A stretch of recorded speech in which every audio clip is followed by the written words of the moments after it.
A greva lahko malo na to monetarno politiko reševanja korona krize?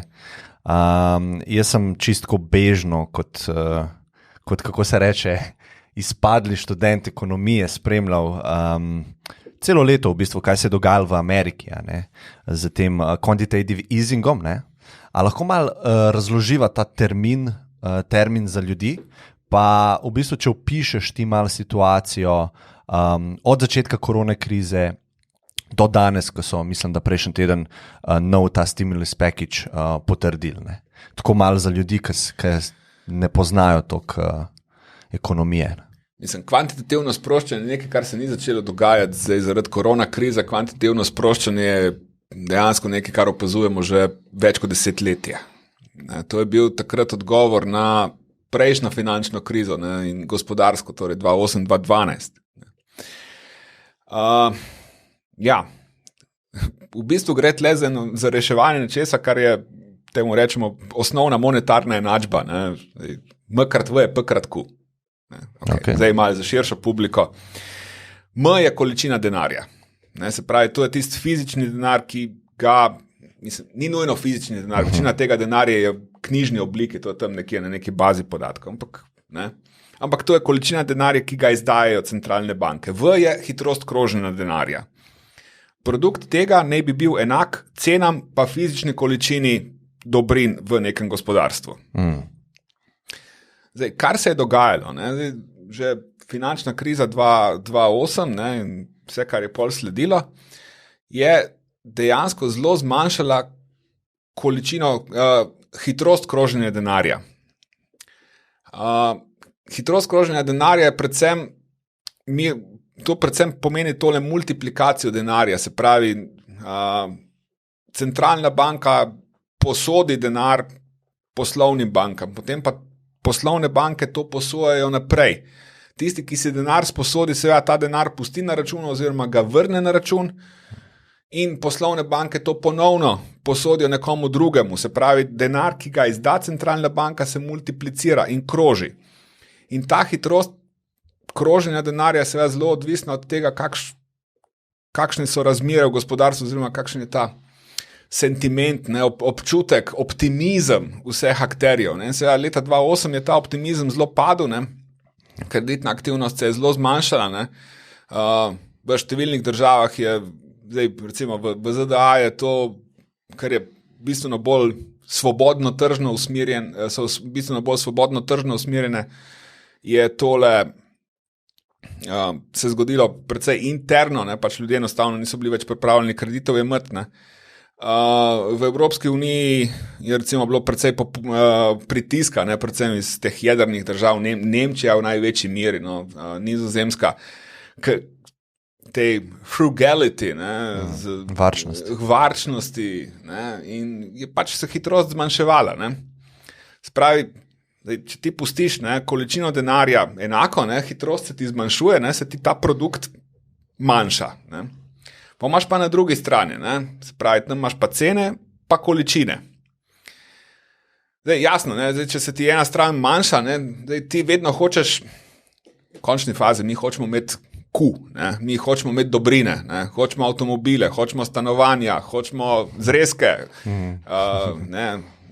tofu golaš, če smo vegetarijanci, karkoli. Ampak mi hočemo dobrine, kaj nas briga, zdaj, a je to denar ali ni, zdaj, mi hočemo dobrine, to nam pomeni življenjski standard. Zdaj, jasno, če se ti na eni strani manjša, zdaj, mi hočemo Q, da ostane, količina dobrin, da ostane. Zdaj, spravi, cene bi se mogle znižati. Tle pa pridemo do psihološkega trika.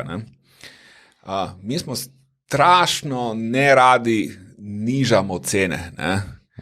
To ne mislim tisti, ko priješ, pa začneš malo brantati, pa se ti zdi fajn, ko si znižal ceno, ampak kot prodajalcu, zdaj, prodajalci nikoli ne bo znižal cene pod tisto, kar on misli, da je cena. Zdaj, če imamo pa mi tako klasično, ker pač ceno nalimaš gor, to daš ti nalimo gor nižjo ceno.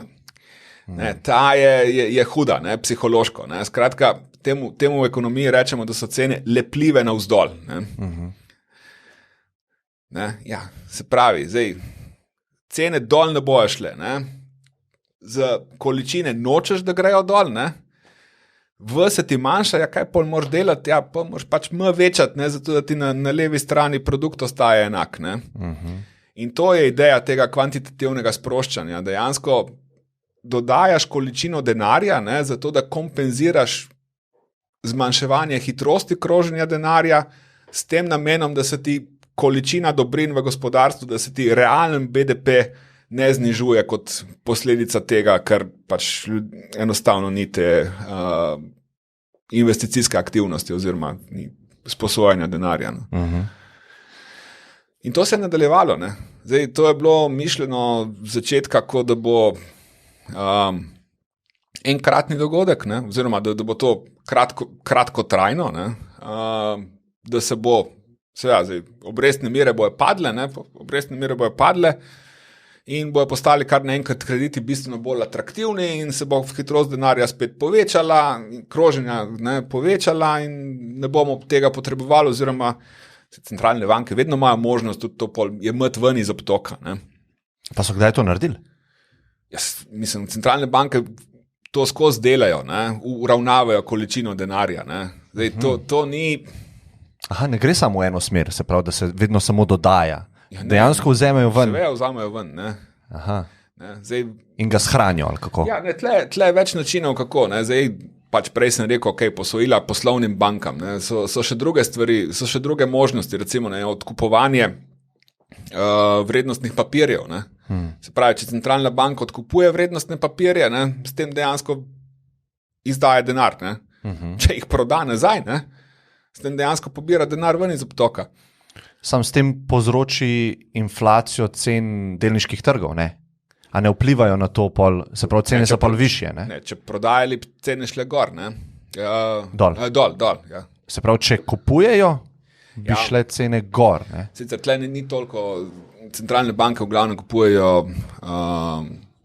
dolžniške instrumente, ne? To ne kupujejo lastniških instrumentov, ne kupujejo delnic, ne? To gre za obveznice, pa še tu gre za obveznice večinoma državne. No? Ampak, ja, mislim, tle uravnavanje tudi prek obrestnih mir, ne, in tako naprej. Mislim, imajo centralne banke več teh mehanizmov, s katerim uravnavajo. Eni so bolj grobi, eni so bolj fini. Ne. Ampak, kateri so kjeri? Kako bi ti opisal, recimo, Evropsko centralno banko? Mislim, najbolj grob inštrument, recimo, so obrestne mire. Ne. To je macola. Ne. Aha.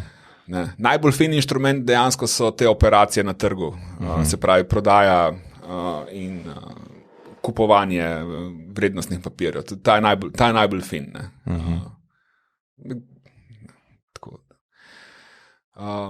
Kje so ostale? Lahko greva zdaj na to, ko se je začela korona kriza, pa mogoče lahko tvoj komentar na to, a bi se ti tega tako lotil? To, kar so naredila, ne, tisto injekcijo veliko 2 trilijona, se mi zdi, da, pa pol zdaj še enkrat toka, ne. Malo, če lahko to pokomentiraš. Mislim, tole reševanje lani, ne, to je bil predvsem tak špagete pristop. Ne. O tem špagete pristopu sem slišal pri managementu, recimo. Ne. Aha. Oziroma pri podjetništvu, ne, imaš ta špageti pristop, ne, vzameš 5 špagetov, ne, jo vržeš ob steno in vidiš, kaj ostane gor. Ne. In ja, ne, to, kar se je lani dogajalo, ne, pač vzeli so seznam vsega, kar imajo in so vse vrgli ven, ne, pa da vidimo, kaj prime. Ne. Ker dejansko šlo tle za eno tako novo situacijo, da nihče ni prav zares vedel, kaj bo delovalo, kaj ne bo delovalo. Ne. Pač vedeli so, oziroma veljav je družben konsens, ne, da ne bomo pustili, ne, da pač se zdivja tale korona kot požar, ne, čez prebivalstvo. Ne. Nihče ni hotel prevzeti te odgovornosti, ne, da bi zdaj se moral nekdo odločati na koncu, ne, zdaj, kdo bo zdravljen v bolnici, kdo ne bo zdravljen. Ne. Torej je bilo treba vse skupaj to držati relativno nizko. Zato vsi te ukrepi zapiranja in tako naprej, pa seveda to je povzročilo gospodarske posledice, ne, zdaj pa to, kako blažiti. Ne. Tle recimo se dosti vidi razlika v pristopu, ne, ameriškem pa evropskem. Ne. cela Evropa, ne, je precej bolj centralno-planska, recimo temu, ne, oziroma tako zelo tak top-down approach ima Evropa. Recimo tle, ne vem, dajmo pumpati denar prek projektov, ne, se pravi, ne, tudi ta paket okrevanja, ne, je to preko projektov, ne, in zelo veliko teh projektov, recimo, je tudi v javnem sektorju. Ne, in dajmo s temi projekti zasledovati določene cilje, ne. Recimo, evropski cilji so tle predvsem digitalizacija, pa zelena transformacija, ne, to so taki glavni cilji. Kohezija, ne, ampak to je pač evropski princip. Ne. Ameriški princip je bil pa čist drugačen. Ne. Zdaj pa dajmo prebivalstvu denar, ne, pa pol prepustimo trgu, da ta denar nekam usmeri. Ne. Ne. V obeh primerih gre za neke vrste helikopterski denar. Ne. Sam evropski denar je tak, ne, da pač mi z unim tovornim helikopterjem pristanemo na točno določeno letališče in pol celo paleto razložimo, ne, in pol rečemo, ti imaš tle paleto denarja na porabga, ne, ameriški je tisti klasičen helikopterski, letimo čez, pa trosimo denar ven. Ne. Oba načina lahko delujeta, ne, tle se predvsem vidi, ne, ta razlika v kulturi, ne. Enih in drugih. Ne. Zdaj, kakšni bi lahko kritizirali ta evropski pristop? Ne. Ja, pa to je narobe, pa ono je narobe. Ne. Sem tudi ameriški mal hecen. Ne. Rečemo, prav ta helikopterski denar, ne, je eden od dejavnikov pri GameStopu. Ne. Takrat na Redditu, ne, ko je bila ta zgodba okrog GameStopa,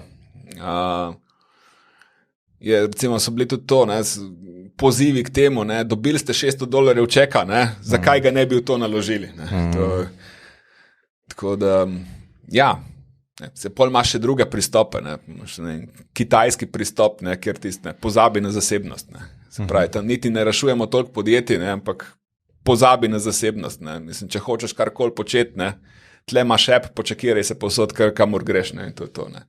Sledimo ti povsod, ne. Imaš Avstralija, Nova Zelandija, ne? Mi smo otok, kaj nas brega, zaprli bomo. Ne? Ja.